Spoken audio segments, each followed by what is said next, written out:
Innalhamdulillah nahmaduhu wa nasta'inuhu wa nastaghfiruh wa na'udzu billahi min syururi anfusina wa min sayyiati a'malina may yahdihillahu fala mudilla lahu wa may yudlil fala hadiyalah. Asyhadu an la ilaha illallah wahdahu la syarikalah wa asyhadu anna Muhammadan abduhu wa rasuluhu alladzi la nabiyya ba'dah. Wa usalli wa usallimu ala sayyidil awwalin wal akhirin nabiyyina Muhammadin wa ala alihi wa ashabihi wa man ihtada bihadihi wa istanna bi sunnatihi ila yaumiddin.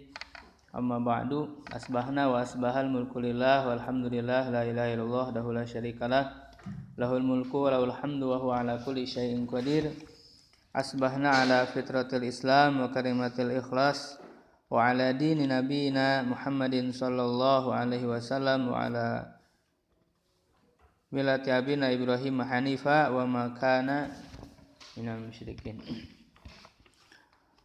Kita sudah membahas sedikit tentang bagaimana lembaga pendidikan di dalam Islam, di mana kita ingin membuka kembali ya sebenarnya apa yang sudah dilakukan oleh kaum muslimin sejak dulu ya di dalam melakukan proses pendidikan ya, sehingga kita mencoba untuk membuka kembali ya turos ya atau warisan atau besarnya luasnya warisan para ulama ya di dalam menjalankan pendidikan ya, di mana sekarang ini lebih banyak didominasi oleh peradaban barat ya, sehingga tanpa kita sadari kita melupakan peradaban kita sendiri ya, termasuk di dalam bidang pendidikan ini, sehingga banyak kaum muslimin yang tidak mengenal bagaimana sebenarnya lembaga pendidikan yang sudah dikembangkan oleh kaum muslimin sejak dulu ya. Nah, maka kalau kita ingin kembali membangun umat ini dengan baik ya, maka kita harus mengikuti para pendahulu kita ya di dalam membangun ya, sebagaimana perkataan Imam Malik bin Anas rahimahullah, la yasluhu akhiru hadhil ummah illa bima salaha bihi awwaluha. Tidak akan beres urusan akhir dari umat ini kecuali dengan cara ya, apa yang telah membuat beres ataupun yang telah diperbaiki di awalnya ya, di awal umat generasi awalnya. Jadi kalau kita ingin memperbaiki kembali umat sekarang ya, maka tidak ada cara lain kita mengikuti cara yang sudah dilakukan oleh generasi awal umat ini. Kita harus menggali bagaimana Rasulullah SAW membangun umat, Rasulullah SAW mendidik generasinya. Kita harus belajar ke sana. Ya, kalau kita mengikuti umat lain, ya, mengikuti cara orang lain, ya, maka sebenarnya itu tidak akan membuat kita beres. Ya. Nah, sebenarnya inti dari pendidikan dalam Islam itu ya semuanya adalah mencontoh kepada Rasulullah SAW. Ya, dimana ketika sekarang orang melakukan pendidikan dengan konsep dan cara ya, yang dilakukan oleh orang-orang kafir sebenarnya ya, di mana mereka orang kafir itu melakukan penelitian, membuat teori-teori, konsep-konsep dalam pendidikan ya, termasuk dalam psikologinya, ilmu-ilmu sosialnya dan lain sebagainya. Nah, Rasulullah SAW kan sudah menjanjikan bahwa di akhir zaman nanti akan kembali khilafah ala minhajin nubuwah. Ya, khilafah ala minhajin nubuwah. Di mana khilafah ala minhajin nubuwah itu sama dengan secara nama saja sama dengan kehilafahan yang sudah dilakukan oleh khulafaur rasyidin. Ya, khilafah ala minhajin nubuwah juga sama namanya, mirip. Ya, nah maka untuk bisa menghadirkan generasi khilafah ala minhajin nubuwah itu ya seperti halnya para khulafaur rasyidin. Ya, yang mereka itu adalah khilafah ala minhajin nubuwah, khilafah di atas manhaj kenabian. Ya, mereka dilahirkan melalui pendidikan apa? Ya, mereka dilahirkan melalui pendidikan Nabi sallallahu alaihi wasallam dengan konsep nubuwah, dengan konsep kenabian. Nah, maka untuk bisa menghadirkan generasi khilafah ala minhajin nubuwah yang kelima, yang terakhir ini adalah tidak bisa dengan cara lain kecuali ya salam dengan manhaj kenabian, dengan cara kenabian juga. Ya kan? Karena mirip namanya. Ya, nah maka kita gali konsep kenabian di dalam masalah pendidikan ini ya, karena sudah sekian lama umat Islam dijauhkan dari caranya sendiri. Ya, dijauhkan. Nah, saat inilah saatnya kita untuk kembali ya, saat masa kebangkitan Islam ini ya sudah harus kita kembali kepada Islam ya. Dimana sudah kita bahas sebelumnya bahwa pendidikan Islam itu ya ada 3 lembaga. Sebenarnya 2 ya. Yang pertama adalah Al-Kutab. Kutab ini zamannya Al-Katatib. Ya, kemudian Al-Masajid, masjid, halaqah di masjid.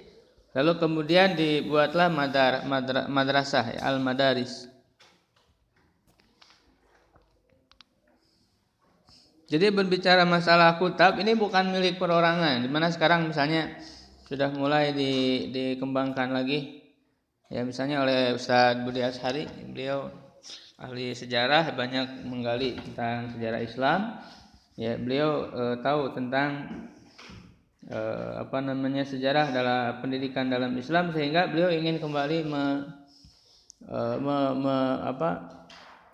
membangkitkan kembali, memulai kembali. Ya, sehingga beliau gali konsepnya seperti apa ya dengan pengembangan. Nah, sekarang itu sudah sangat banyak sekali minat masyarakat, sangat banyak sekali mengikuti pendidikan kutab ini. Ya, bahkan sudah banyak didirikan cabang-cabang di seluruh Indonesia itu sekarang sudah sekitar ada berapa? 27 kalau tidak salah. 27 cabang.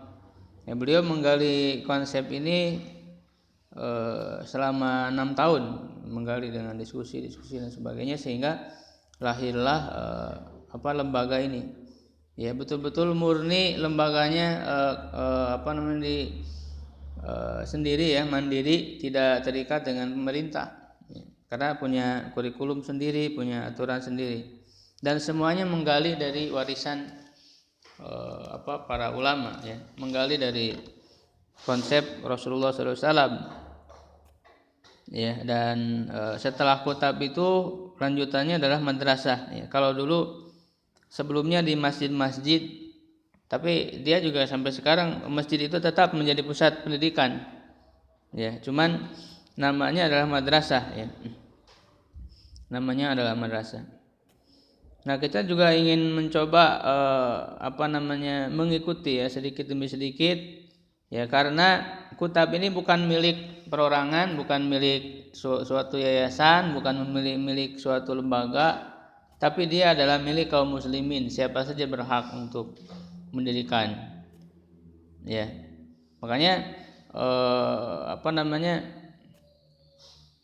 dipersilahkan bagi yang ingin mengadakan kembali ya pendidikan kutab ini ya untuk melaksanakannya ya, asalkan dia harus sesuai dengan konsep yang sebenar-benarnya, tidak hanya namanya saja ya, dimana sebenarnya di tempat-tempat lain juga masih ada yang menamakan kutab itu ya. Bahkan di Indonesia sendiri kalau kita menggali sejarahnya ya, pendidikan yang berjalan itu sebelumnya adalah namanya juga kutab, cuma kita tidak tahu aja ya namanya itu. Kan kita baru sekarang aja mendengar kutab.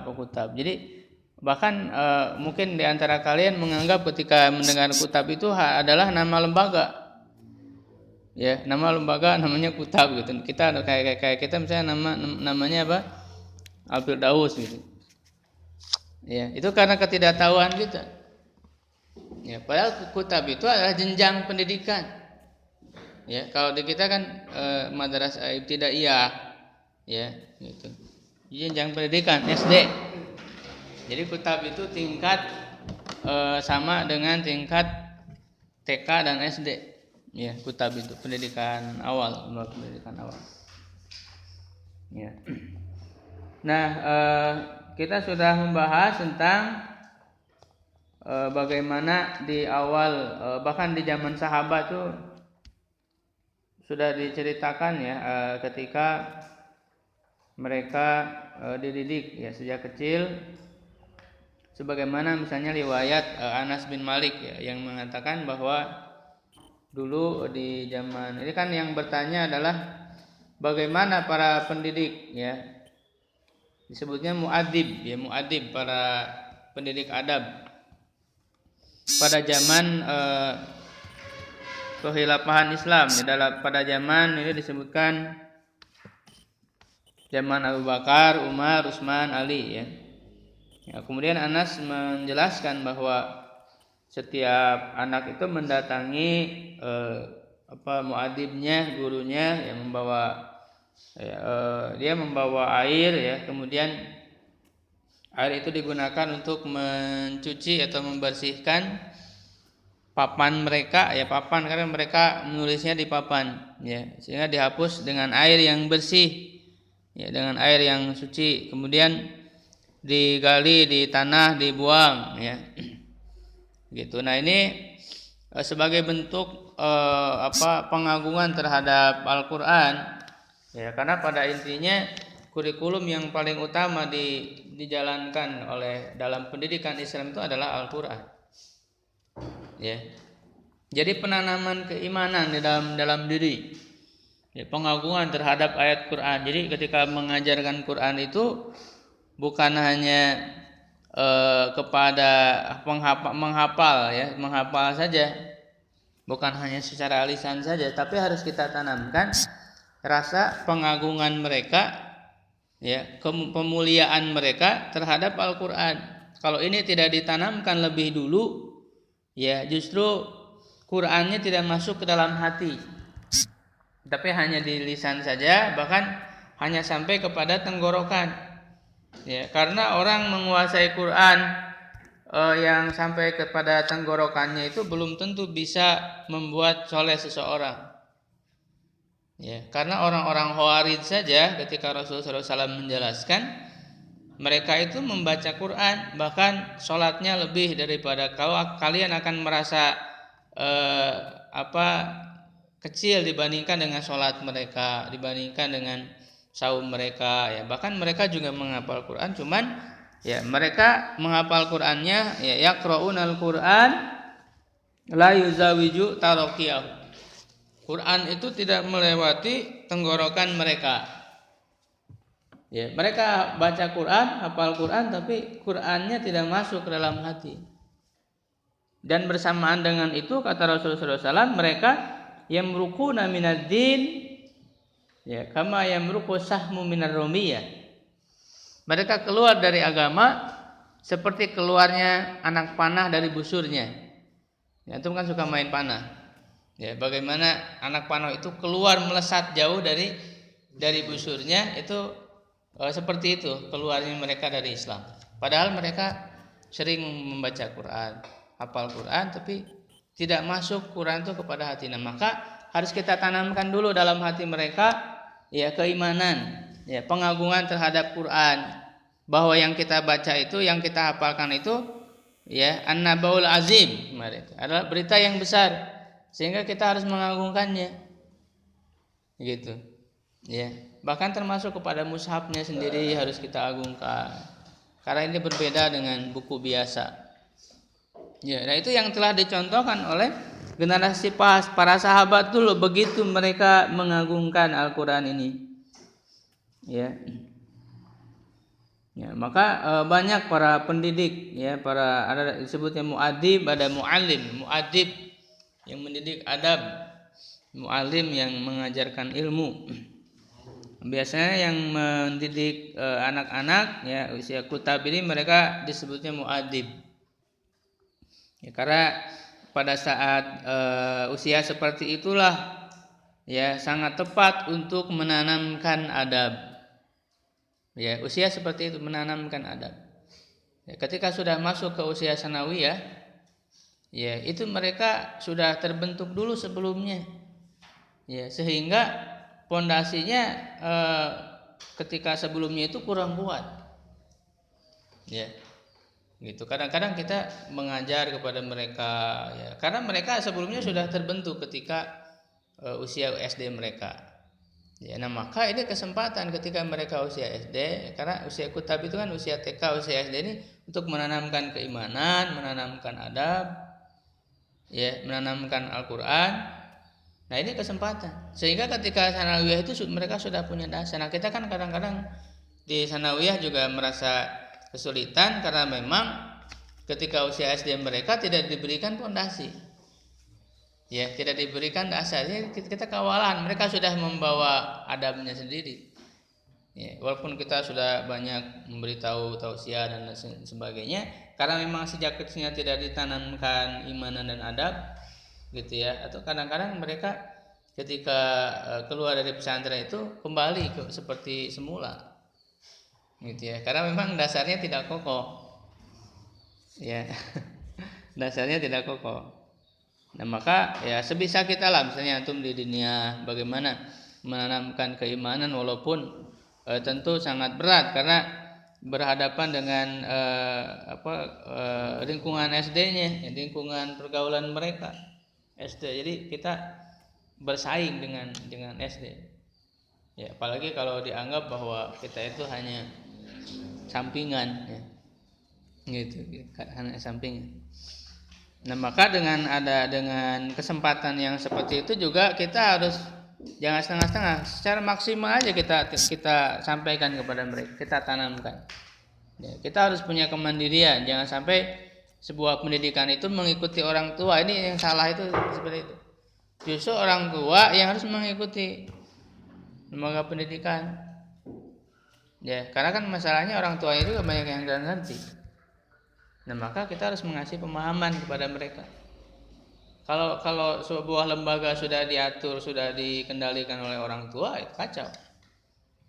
Jadi mengikuti kepakatan, kita harus punya kemandirian dalam konsep, dalam prinsip, ya, sehingga orang yang mau belajar ke kita itu ya harus mengikuti prinsip itu. Ya. Nah prinsip-prinsipnya itu kita ambil dari prinsip-prinsip Islam yang sudah dicontohkan oleh generasi awal kita. Bahkan para ulama itu adalah alumni dari kutab. Ya, mereka dididiknya di mana? Kita melihat kehebatan para ulama. Ya, misalnya Imam Syafi'i, ya, Imam Bukhari dan lain sebagainya, para ulama yang muncul itu, mereka dulu belajarnya di mana? Apa nama lembaganya? Ya. Gitu. Nama lembaganya adalah kutab, dan dia punya ciri khas sendiri bagaimana kurikulumnya. Nah ini oleh Roghib Asirjani yang menulis buku Madza Qadamal Muslimun lil Alam, ingin memberikan gambaran melalui buku-buku sejarah. Diambil konsepnya seperti apa, lalu dikumpulkan dirangkum melalui buku-buku sejarah untuk memperlihatkan, menggambarkan bagaimana ya konsep kutab dan madrasah itu. Ya, sehingga di sini dikatakan tentang Imam Syafi'i. Ya, Imam Syafi'i itu ketika kecilnya menceritakan ketika beliau sekolah di jenjang kutab, dia mengatakan kuntu yatiman fi hujri ummi. Dulu saya yatim, anak yatim, berada di dalam pengasuhan ibuku. Fadafa'atni, lalu membawaku fil kutab, di kutab. Ya, beliau menyebutnya juga namanya juga kutab, fil kutab.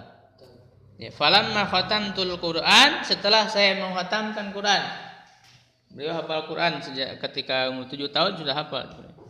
Lebih awal, Imam Syafi'i lebih awal menghafal Quran. Ya. Dakhaltul masjid.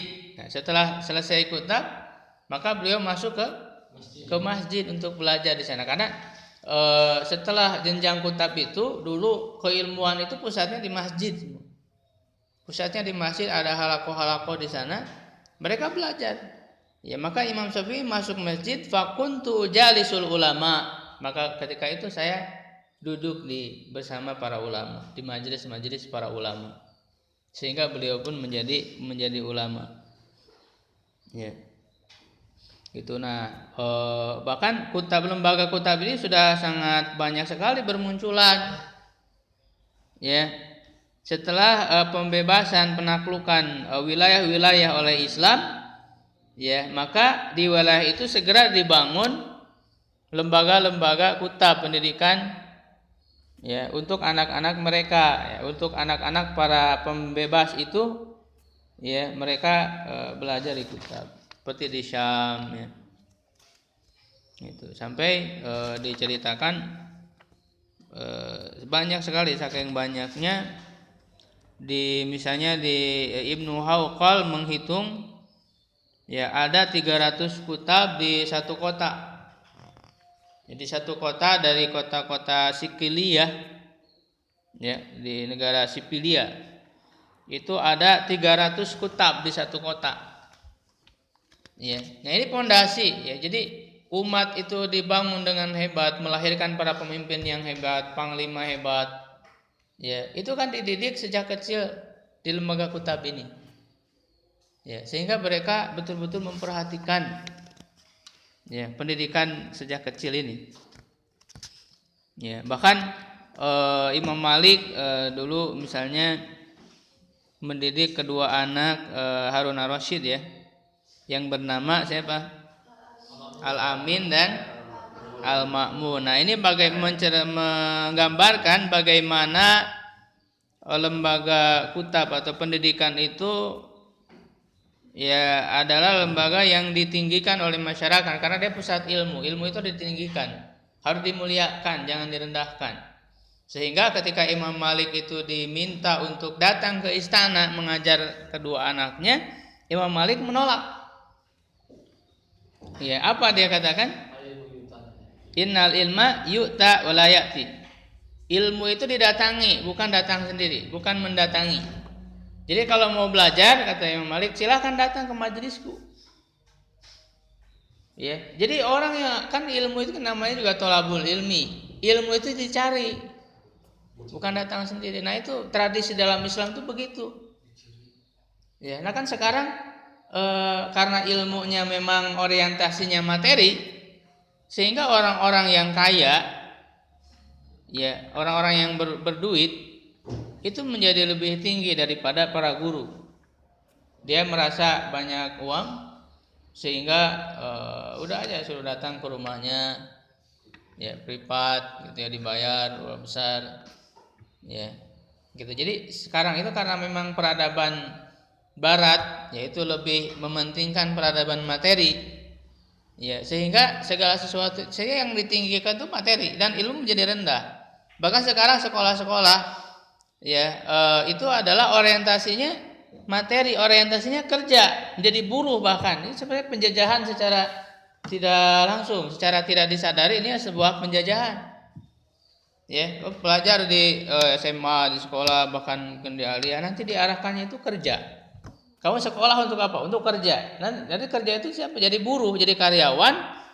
Ya, yang pemilik para perusahaan itu orang-orang asing, bahkan orang-orang kafir. Ini orientasinya sudah kerja, orientasinya sudah materi. Ya, sehingga kadang-kadang kan orang ketika belajar misalnya di sekolah, lalu dia bekerja. Nah, yang dia pelajari di sekolah itu kadang-kadang tidak dia ketahui manfaatnya apa, karena pada saat kerja nggak dipakai kan ilmunya. Karena memang orientasinya kerja. Ya. Padahal dalam Islam orientasi dari sebuah ilmu itu adalah untuk memberikan manfaat. Makanya kita meminta kepada Allah itu Allahumma inni as'aluka ilman nafi'an. Nah, memberikan manfaat dengan ilmu itu. Dan manfaat itu tidak selalu diukur dengan materi. Manfaat itu yang akan menjadi ilmu yuntafa'u bihi, yang akan terus mengalir walaupun ketika kita sudah meninggal. Ya kan? Ada sedaqatin jariyah, ilmu yuntafa'u bihi, waladin sholihin yad'u lahu. Nah, itu yang dikejar, itu yang sudah dilakukan oleh para ilmuwan Islam, oleh para ulama Islam, ya, baik dalam bidang ilmu syar'i termasuk dalam bidang ilmu duniawi, karena kedua-duanya tujuannya memberikan manfaat. Ya. Sampai mereka Ibnu Sina misalnya sebagai dokter, dia mengajar dengan keilmuan yang terus dia kembangkan, ya, bahkan dia tidak mau menerima uang dari pasien, dia menggratiskan pengobatannya itu. Ya, karena yang dia kejar bukan materi. Nah, sekarang kan orang belajar kedokteran mahal, sehingga ketika menjadi dokter maka biaya pengobatan juga mahal. Materi tujuannya. Nah, ini yang salah dari peradaban hari ini, yang harus dirubah oleh Islam. Ya, yang harus dirubah oleh Islam. Nah, ini mereka tidak tahu bagaimana cara mensejahterakan masyarakat. Ya, sehingga materi itu, karena semua orang berlomba-lomba mengumpulkan materi, sehingga materi itu hanya berkumpul, bahkan misalnya di Indonesia, kekayaan di Indonesia, harta di Indonesia itu hanya berkumpul di segelintir orang. Ya, hanya berkumpul di segelintir orang saja. Yang orang paling kaya, sedangkan yang lainnya miskin. Nah, itulah yang dilarang oleh Al-Qur'an, ya, di dalam surat Al-Hasyr, ya, agar kekayaan itu layakuna dulatan bainal agniya. Jadi harta itu supaya tidak bergulir di orang-orang kaya saja. Ya, makanya adanya zakat, adanya infak, adanya sedekah agar berputar harta itu. Nah, Islam punya konsep itu, punya aturan itu. Ya. Makanya dalam cita-cita target yang dituju pun harus kita tanamkan, bukan mereka ingin menjadi orang kaya, bukan berarti tidak boleh, tapi yang kita cari adalah keberkahannya. Ya, keberkahan bukan kekayaan, tapi berkah. Ya. Kaya tapi tidak berkah percuma. Ya, bahkan dalam pendidikan kutab itu juga berperan perempuan, wanita juga berperan. Nah, ini diriwayatkan misalnya Ummu Darda. Ya, Ummu Darda itu siapa? Istrinya Abu Darda. Ya, wa qad syarakat al-mar'atu fi nashri ta'lim fil katatib. Ya. Perempuan juga berperan di dalam menyebarkan pengajaran di dalam kutab itu mundu waktin mubakir, sejak waktu yang lebih awal, ya. Bahkan seorang tabi'i Abdurrabbih Ibnu Sulaiman mengatakan katabatli, ini diajarkan, ya, diajari oleh Ummu Darda. Dia mengatakan katabatli Ummu Darda menuliskan untukku fi lauhi, di dalam lauhku. Kalau dulu kan belum ada kertas seperti sekarang, mereka menggunakan, bahkan di sebagian negara-negara Islam masih memakai papan, sehingga mereka menuliskan lalu dihapus lagi. Ya, mereka kan menghafalkan Quran dari situ, ditulis, karena nanti diperbaiki dulu tulisannya oleh gurunya. Ya, setelah diperbaiki baru dia menghafalkan. Ya, itu masih dipakai juga, kayak di Mauritania misalnya, itu masih seperti itu. Ya, lalu Ummu Darda menuliskan untukku, katanya, di dalam lauhku, yaitu menuliskan kata ta'allamul hikmata sigoron ta'malu biha kibaron. Ini hikmah, bijak, kata bijak.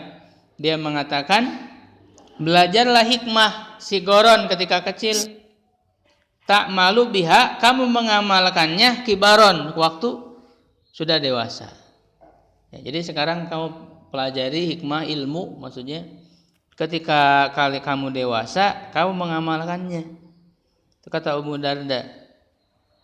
Ya, inna likulli hasidin ma zara'a min khairin aw syarrin. Sungguhnya bagi orang yang memanen itu dia memanen apa yang dia tanam. Ini kata-kata hikmah. Maka kepada anak-anak ketika kita mengajarkan, ya kita memberikan kata-kata hikmah seperti itu. Ya, ada misalnya mahfuzo atau hadis pendek kita sampaikan, karena itu menjadi hikmah yang harus mereka ingat. Ya, harus mereka ingat. Karena memang harus tertanam di dalam pikiran mereka, ya. Tetapi juga ini jangan sampai hanya sebatas di lisan. Nah, ini yang salah ya. Kita mengajarkan hanya di lisan saja, sedangkan dalam pengaplikasiannya tidak kita perhatikan. Ya, hanya jadi rutinitas diucapkan aja. Gitu. Misalnya ada sebelum pulang itu ada nyanyinya. Ya, kayak di TK misalnya. Ya. Ya. Pulang terus membereskan itu? Pulang sekolah cuci kaki ganti baju. Nah, itu kan diucapkan terus. Nah, pengaplikasiannya diperhatikan tidak. Nah, itu yang jadi masalah. Padahal intinya pengajaran adab itu aplikasinya. Kayak misalnya menghafalkan makanya dalam usia kutab ini harus ada kerjasama antara guru dan orang tua, itu kerjasama. Makanya di kutabnya Ustadz Budi Asyari itu betul-betul kerjasamanya itu sampai syaratnya yang sekolah di kutab itu tidak boleh anak itu nonton TV, tidak boleh ada TV di rumah. Orang tuanya harus siap. Ya, tidak boleh ada TV. Bahkan penanaman adab itu aplikasinya. Ya, sambil diaplikasikan. Kita kan hanya menghafal doang. La yasrobanna ahadukum qaiman. Kita mengajarkan itu. Tapi justru ketika mereka misalnya istirahat, itu adalah kesempatan kita untuk membimbing mereka. Justru kan kita kalau istirahat mereka dibiarkan. Justru itu saat yang tepat ketika mereka sedang melaksanakan. Kita bimbing ketika istirahat, ayo makan di sini ngumpul. Nah, ketika mereka makan minum itu kita terapkan. Ya, misalnya ada yang berdiri, kita tegur agar mereka duduk. Gitu ya. Ketika mereka masuk agar mereka salam. Jadi penanaman adab itu lebih kepada aplikasinya pada saat prakteknya. Ya. Jangan sampai kita hanya menghafal tiap hari diucapkan, tapi dalam pengamalannya sangat jauh sekali. Nah, ini kesalahan kita dalam pendidikan. Padahal adab itu harus ada aplikasi, pengaplikasiannya. Ya, atau mengajarin adab hafalin misalnya satu aja, aplikasikan. Aplikasinya seperti apa? Kita harus lebih fokus kepada aplikasi. Karena adab ini kalau bukan kita yang mengajarkan, di SD tidak diajarkan. Tidak ada yang mengajarkan adab. Sehingga kita bisa lihat sendirilah bagaimana kondisinya. Ya, dari segi bahasa mereka, dari segi perilaku mereka. Karena memang tidak diajarkan. Adab itu kan gitu. Kalau nanti kata Imam Ghazali yang sudah saya sampaikan juga, kalau anak itu dibiasakan dengan baik, ditanamkan adab, maka dia akan tumbuh dengan kebaikan itu. Tapi kalau kita biarkan, anak itu dibiarkan, yuhmal, ya bahkan istilahnya itu beliau mengatakan wa uhmila ihmalal bahaim, dibiarkan seperti biarkannya binatang, nggak dididik, nggak ditanamkan adab, maka dia akan tumbuh dengan seperti itu. Ya, meniru, melihat orang lain sebagainya. Apalagi sekarang kan melalui media itu sangat tantangan yang besar. Mereka bisa lihat di mana saja, di televisi, di internet, di mana mereka akan ikuti. Ya, ini kalau bukan kita yang mengajarkan adab kepada mereka, ya maka siapa lagi? Orang tua juga sudah tidak peduli dengan anak-anak mereka. Mereka sudah banyaknya menyerah. Padahal tanggung jawab pertama pendidikan itu orang tua, yang akan ditanyakan itu orang tua. Ya, gitu. Karena kan Rasulullah mengatakan, ya, kullu mauludin yuladu alal fitra fa abawahu, maka Kedua orang tuanya lah yang yuhawidanihi au yunasironihi au yumajisan. Kedua orang tuanya dulu nanti ditanya tanggung jawabnya itu. Ya, makanya sebisa mungkin coba kita dengan orang tuanya, dengan orang tua mereka supaya sejalan. Karena antum akan capek sendiri. Ya, ketika kita menanamkan adab sebagainya, tapi orang tuanya tidak memperhatikan. Ya, coba diajak untuk kerjasama supaya nanti ini kedepannya sebenarnya kita tanamkan konsep kutab ini secara maksimal. Ya, karena kalau kita hanya seperti sekarang misalnya mereka sekolah di SD lalu kita ajarin di dunia, itu nggak akan maksimal hasilnya. Kalau mau maksimal mereka fokus di kita dan kita terapkan kurikulum ini. Sehingga ini tidak akan sulit lagi kita mencari santri untuk sanawiyah sehingga udah aja lulusan kita langsung. Ya, supaya karena pendidikan itu harus bertahap terus. Ya, kita kan nanggung. Ya, SD-nya di luar di mana gitu ya. Kita nggak tahu mereka diajarin apa. Lalu sanawiyahnya ke kita, setelah lulus sanawiyah ke orang lain lagi. Jadi nggak jelas tahapannya. Ya, jadi dan ilmunya pun jadi nggak nyambung kan. Kita belajar ini nanti di orang lain belajar apa lagi. Bahkan yang udah diajarin lagi, kembali lagi ke dasar sebagainya. Pendidikan itu bertahap.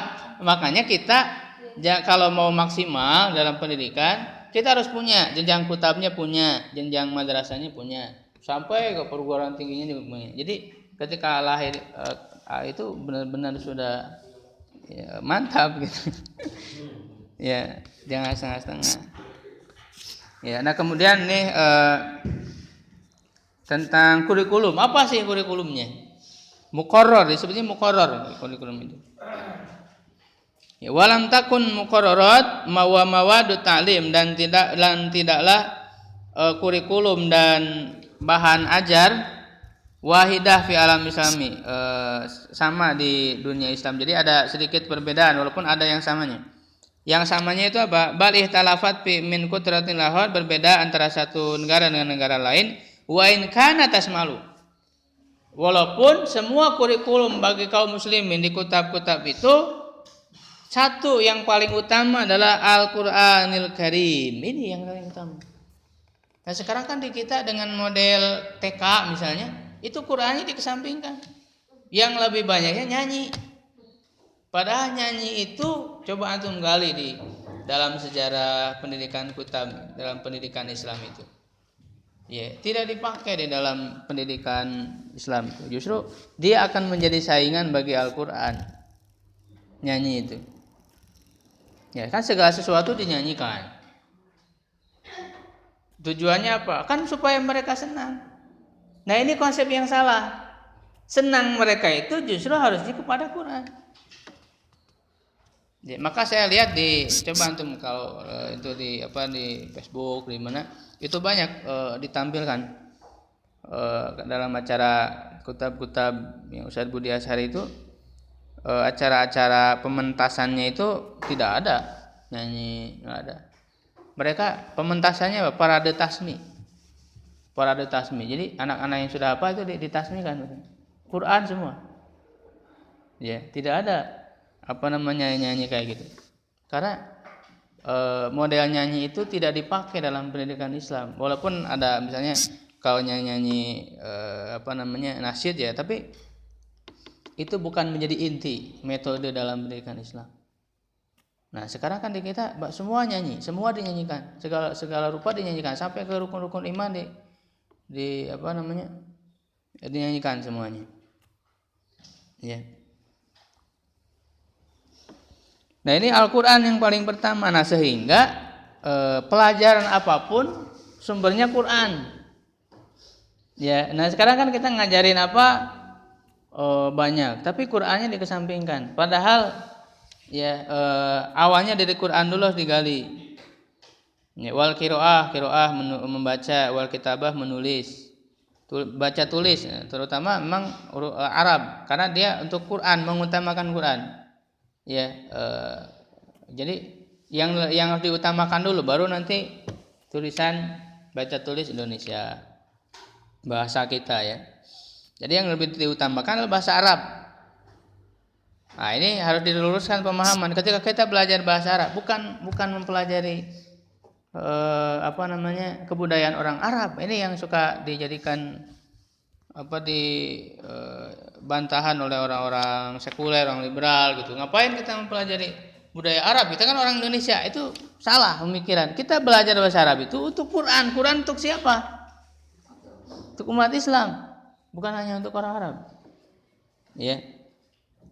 Baca tulis Quran, baca tulis Arab, ya. Ahadisul ahbar, ini kisah-kisah sampaikan, kisah-kisah.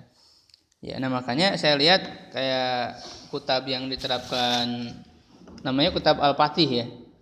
Itu kurikulumnya semua dari Quran. Mengajarkan apa saja mengacu ke Quran dulu. Ya, maka saya lihat kurikulumnya ada bukunya itu alam di juz 30. Kemudian manusia di juz 30 itu Ustaz Budi Asyari yang nulisnya.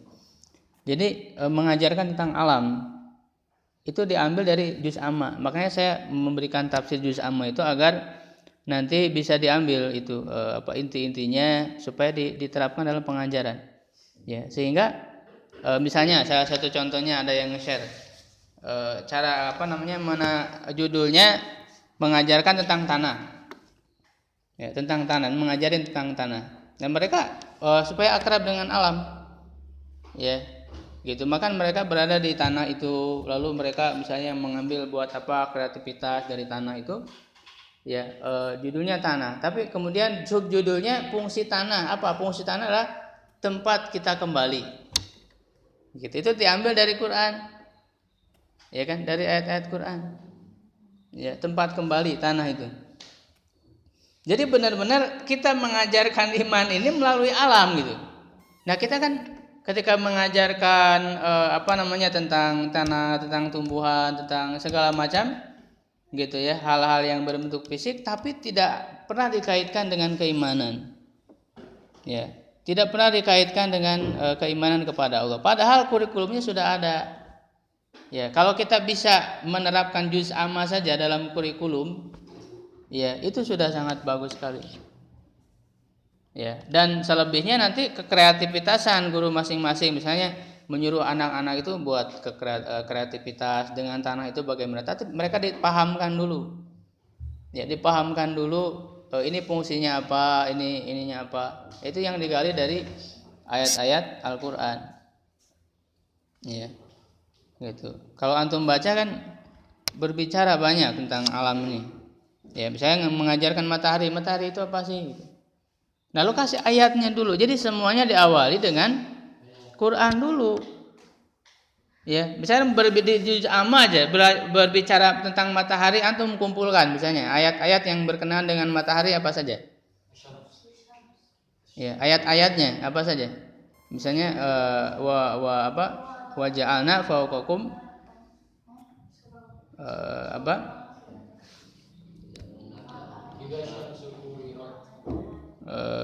di An-Naba aja apa ayatnya? Bukan yang Siraja wahaja. Itu kan matahari. Siraja wahaja. Nah, kita tanamkan dulu bahwa Allah yang menciptakan matahari. Lalu di ayat lain lihat, misalnya ada sifat-sifat yang lain. Jadi dikumpulkan dulu. Misalnya mau mengajarkan apa? Bumi, kumpulkan dulu ayat-ayat tentang bumi. Nah, kita sampaikan. Ya. Gitu. Jadi dimulai dari Quran dulu semuanya juga. Supaya la tuqaddimu baina yadayillahi wa rasulihi. Ya, wa rasulihi. Jadi jangan mendahului Allah dan Rasulnya dulu. Makanya jangan mendahului Quran dan hadis dulu. Ini bukan langsung ke pemikiran manusia, langsung ke hasil manusia. Ya, jadi mendahulukan Quran dulu. Mendahulukan hadis. Semua pelajaran harusnya. Antum belajar IPA, belajar PS, belajar semua mendahulukan Quran dulu. Ya, karena itu yang menjadi inti pendidikan Islam. Nah, sekarang kan Quran dijauhkan, hadis dijauhkan. Akhirnya tersesat. Ya. Gitu. Masih ada beberapa menit lagi ya kita manfaatkan. Saya ingin membuka dialog ya. Silakan. Berkenaan dengan ini ya, dari yang saya sampaikan tadi. Silakan kalau ada pertanyaan-pertanyaan, ya. Silakan. Hah? Kita harus berpikir, antum sebagai guru di Tsanawiyah, sebagai guru di dunia, harus memikirkan tentang masalah pendidikan ini. Maka fokus bahasan kita tentang pendidikan, supaya kita memperbaiki, meningkatkan kualitas pengajaran kita, pendidikan kita. Ya, silakan. Kita sharing aja sama lain. Ya. Lawan, betul. Siapa dulu? Begini, tapi tidak terlalu tentang pendidikan, tetapi bukan di pesantren. Jadi ketika katanya kan orang tua itu merupakan pendidikan utama. Awalnya kan dari orang tua. Yeah. Kemudian juga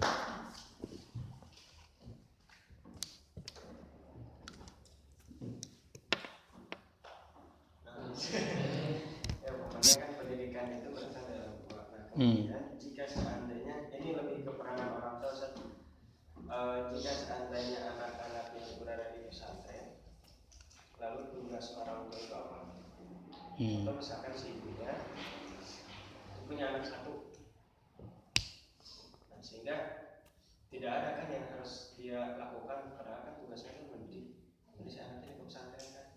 Nah, tugasnya seperti apa? Kemudian yang kedua, apakah menyalahi atau tidak Ustaz? Dimasukkan ke pesantren itu tugasnya adalah dia sebetulnya. Terus kan di pesantren kan itu jadi seperti apa? Ya, intinya memang tugas utama orang tua. Ketika di pesantren juga bukan berarti lepas tanggung jawab. Ya, lalu di mana dia porsi dalam tanggung jawabnya? Nah, harus tahu.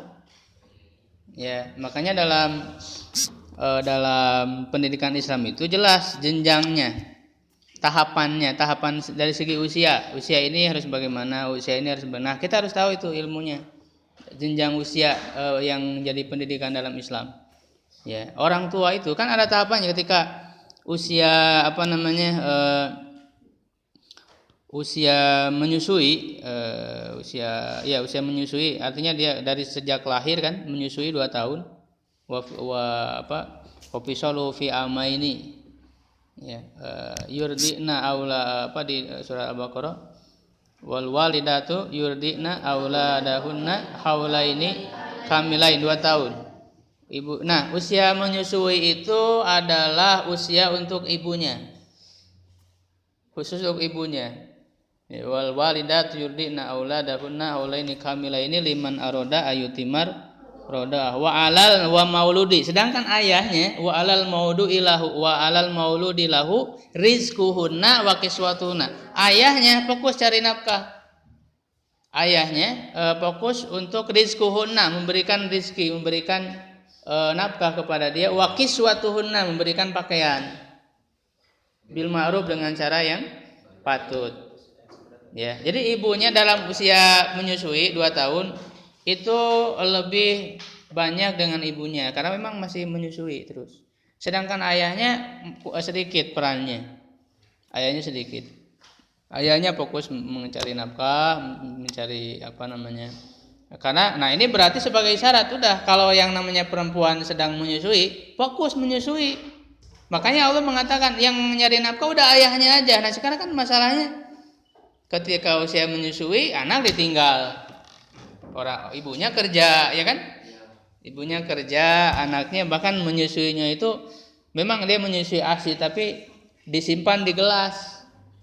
Si ASInya itu disimpan di gelas, di botol, lalu nanti nyuruh kepada pembantunya misalnya untuk memberikan susunya. Walaupun itu ASI juga. Nah, itu sebenarnya tidak sesuai dengan konsep Quran, karena dalam konsep Quran berbeda dengan konsep pendidikan yang ada sekarang yang didominasi oleh Barat, yaitu kan mereka memang sudah menemukan pentingnya ASI, memberikan ASI kepada anak. Tapi mereka baru sampai ke situ. Quran sudah lebih jauh dari itu, yaitu apa? Bukan sekedar memberikan ASI-nya, tapi proses menyusui dari seorang ibu kepada anak supaya ada kedekatan. Makanya bahasa yang digunakan yurdina. Yurdina itu perempuan, ibu-ibu itu menyusui. Jadi proses menyusuinya menggunakan fi'il mudhari. Ya, bukan yu'ti misalnya, bukan memberikan, tapi yurdina, menyusui. Jadi dengan proses menyusuinya, ibunya harus hadir. Nah, ini kadang-kadang kan orang tua ketika usia-usia yang seperti itu yang harusnya milik orang tua itu dia justru abaikan. Ya, setelah menyusui kemudian masuk ke usia apa? Usia masa kanak-kanak awal. Ya, at-tufula al-mubakkirah sebutnya itu. Nanti kita bahas secara ininya, saya akan sampaikan nanti tentang jenjang usia. Ya, supaya kita tahu nanti tahapan pendidikannya bagaimana, ya. Nah, jenjang masa kanak-kanak awal, terus nanti ada usia tamyiz. Masa kanak-kanak awal ini sampai usia 7 tahun. Ya, sampai usia 7 tahun, baru 7 tahun itu sudah masuk usia tamyiz. Tamyiz itu dia artinya sudah bisa membedakan sudah mengenal mana yang baik dan buruk, sudah ada mengenal usia tamyiz itu. Ya, dari mulai usia 7 tahun. Makanya di sini juga berkenaan dengan petunjuknya kita semua adalah wahyu, Quran, hadis. Kenapa Rasul menyuruh kepada kita muru auladakum, perintahkanlah anak-anak kalian ya bisolati wahum abnau sab'i sinin. Ya, perintahkan kepada anak-anak sholat ketika mereka usia 7 tahun. Kenapa? Nah, itu digali oleh para ahli pendidikan Islam, penelitiannya sangat panjang sekali dari satu hadis itu. Digali itu penelitiannya. Ya, jadi ketika usia 7 tahun itu memang si anak itu sudah mulai masuk dengan pergaulan teman-temannya. Ya, kalau sebelum usia 7 tahun kan masih dengan orang tua, banyak dengan orang tua. Ya, masuk ke usia, bahkan kan dalam pendidikan juga iskutab itu dimulai dari 5 tahun. Jadi usia 7 tahun itu si anak sudah menyamakan antara perkataan dari orang tua dengan perkataan dari teman. Jadi dia agak sejajar bagi dia.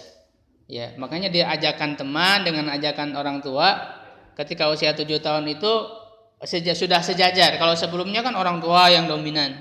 Ketika 7 tahun sudah sejajar. Ya, omongan orang tua dengan omongan teman. Maka ketika itu orang tua perlu menyuruh secara langsung kepada anak. Suruh untuk sholat. Mulai menyuruh di usia 7 tahun itu. Ya. Nah, baru nanti ketika 10 tahun ya pukul. Nah, itu boleh memukul ketika si anak tidak sholat. Nah, tidak sholat atau susah disuruh sholat. Nah, susah disuruh sholat itu adalah tingkat pelanggaran yang paling tinggi, sehingga boleh kita memukul dan memukulnya tidak menyakitkan, tidak membuat luka, tidak membuat berbekas. Ini pukulan pendidikan. Itu kita dibolehkan. Ya, kita dibolehkan. Itu semuanya kan berarti orang tua harus hadir di situ. Orang tua harus hadir. Jadi ketika usia, bahkan ketika 5 tahun mereka sudah mulai masuk ke kutab. Sebelumnya itu berarti adalah khusus milik orang tua bersama dengan orang tua.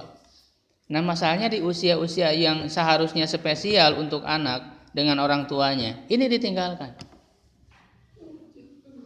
Ya, gitu, ditinggalkan. Nah, baru nanti ketika masuk, nah maka pendidikan mulai dari 5 tahun itu terus mempersiapkan usia balik. Ya, makanya 10 tahun sudah harus dipukul. Jadi artinya benar-benar harus dilakukan oleh anak. Karena untuk pembiasaan untuk mencapai usia balik. Karena tidak mungkin anak itu, karena balik itu udah tanggung jawab sendiri kan.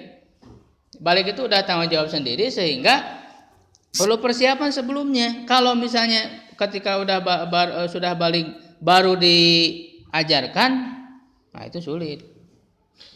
Harus ada persiapan dulu dari semua. Jadi ketika mereka balik itu sudah siap, sudah terbiasa melaksanakan sholat, sudah terbiasa saum Ramadan. Saum Ramadan jangan dianggap enteng. Kalau si anak nggak dibiasakan sebelumnya, ketika dia balik bisa aja dia tidak tahu, padahal dia sudah berpunya kewajiban dan dia akan berdosa, menanggung dosa si anak itu. Dan orang tuanya juga akan menanggung dosa karena memang dia tanggung jawab dalam mendidik. Nah, ketika usia balik itulah si anak sudah siap hidup mandiri, sehingga dalam Islam, nah ini lagi-lagi kita salah dalam menempatkan. Dalam Islam ketika anak sampai usia balik, khususnya laki-laki, itu disuruh untuk melakukan rihlah thalabul ilmi, pergi ke pesantren. Jadi sekarang salah orang tua, ketika usia balik sekarang anak sanawiyah, sekolah di pesantren itu sudah wajar dan orang intensitas dengan orang tuanya sudah jarang. Ya, orang tua kan kebalik, ketika anak masih kecil banyak ditinggalkan, tidak dididik. Nah, justru itu yang pendidikan paling banyak oleh orang tua itu ketika sejak kecil itu. Ya, bahkan banyak yang hafal Quran itu kayak di kutab, dia bisa hafal seluruhnya Quran karena ada peran orang tua. Kalau nggak ada peran orang tua, kutab tidak berani tidak mampu untuk membuat si anak hafal seluruhnya Quran kalau tidak ada dengan orang tuanya. Karena sulit. Peran orang tua di situ. Nah, ketika anak balik, silahkan dia mencari ilmu, rihlah fi thalabil ilmi. Rihlah itu kan sampai Imam Syafi'i kan membuat syair itu tentang rihlah, harus rihlah thalabul ilmi. Jadi ketika usia balik, anak silahkan, kemudian orang tua harus siap untuk merelakan. Ya, nah itu usia sanawiyah, karena usia sanawiyah misalnya kelas 1 kan sudah mulai kan banyak yang balik. Jadi sudah masuk usia balik. Sudah harus agak jarak dengan orang tua. Tapi walaupun dia berihlah fi thalabil ilmi ke pesantren, tetap orang tua harus tanggung jawabnya masih ada dalam hal mengontrol bagaimana perkembangan dia, bagaimana ya akhlak dia, bagaimana itu mengontrol gitu. Ada perannya di situ. Dan orang misalnya ayah juga tetap menjadi pemegang keputusan dari terhadap anak itu, terhadap permasalahan anak. Makanya dalam hal-hal tidak semua hal diputuskan oleh pesantren yang berkenaan dengan anak. Bisa nanti orang tua ayahnya dijadikan sebagai pemutus. Misalnya saya kasih contoh Umar bin Abdul Aziz. Umar bin Abdul Aziz ya seorang pemimpin hebat, seorang ulama. Itu waktu kecilnya kan dia diajari kayak di pesantren kita ini. Ya, ketika usia sudah balik. Ya, lalu ayahnya kan jauh itu. Ayahnya jauh di Mesir kalau nggak salah, dia dididik di Madinah. Sampai ditanya, ketika ada permasalahan, pesantrennya itu menyampaikan kepada orang tua. Kepada ayah, kepada orang tuanya. Dia mengatakan Umar bin Abdul Aziz ini selalu terlambat kalau sholat berjamaah.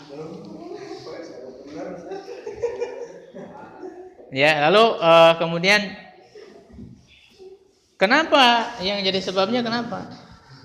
Jadi ini pesantren meminta keputusan orang tua. Tidak semua keputusan dilakukan oleh pesantren karena tetap tanggung jawab utama memberikan keputusan orang tua. Ya, lalu ditanyakan sebabnya kenapa? Karena rambutnya dia kalau terlambat karena dia lama nyisir rambut, dia bergaya. Nyisir rambut lama.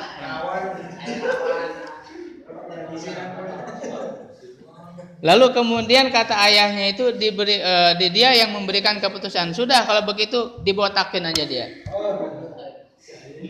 Dan itu terjadi. Ya, langsung dibotakin. Umar bin Abdul Aziz itu karena memang yang menjadi alasannya itu rambut, dia suka nyisir rambut sehingga terlambat. Akhirnya yang memutuskan ayahnya. Jadi peran orang tua tetap ada. Yang jadi utama. Makanya ketika anak misalnya melanggar melakukan satu pelanggaran, ya kita sampaikan ke orang tua, dan orang tua bagaimana menurut dia, bukan melakukan pembelaan. Nah, ini kan banyak orang tua yang tidak paham juga. Ya, justru ketika anaknya itu seharusnya dia berhak dihukum, orang tua malah menolak. Orang tua, nah ini bagaimana? Padahal tanggung jawab orang tua itu. Ketika anak layak dihukum, orang tua harus siap memberikan hukuman.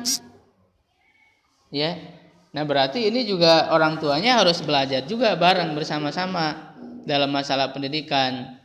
Ya, sehingga tadi ya ketika tidak terjadi kerjasama, akhirnya nggak sejalan. Coba kalau misalnya orang tuanya kayak orang tua Umar bin Abdul Aziz, itu bagus. Ya. Kita kan justru ketika anak dibotak di pesantren, orang tuanya malah marah. Ini kan salah. Nah, jadi di situ peran orang tua itu di situ. Dia tetap menjadi pemutus. Ya, baru ketika ayahnya memutuskan botak, dibotak.